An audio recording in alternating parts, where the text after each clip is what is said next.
அன்பர்களே, இன்று கணவரை பற்றிய சிந்தனை. கடவுள் நமக்கு மிக முக்கியமான பொறுப்பை தந்திருக்கிறார் என்பதை கணவர் உணர்ந்து செயல்புரிகிறாரா? அது எப்படி இருக்க வேண்டும் என்பதை நாம் சிந்தித்து பார்ப்பதற்கு சில கேள்விகள். கணவர் என்பவர் இல்ல தலைவர். அதனால் குடும்ப நிர்வாகத்திலே மிக முக்கியமான தலையாய பொறுப்புள்ளவர்.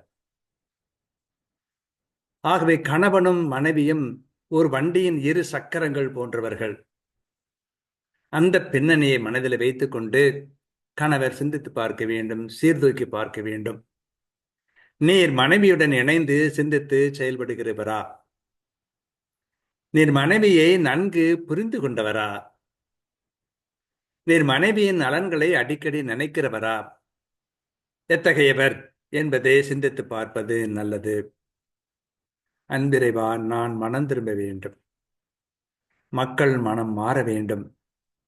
அதன் மூலம் உலகிலே தீமை மறைய வேண்டும், நன்மை பெருக வேண்டும். ஆமென்.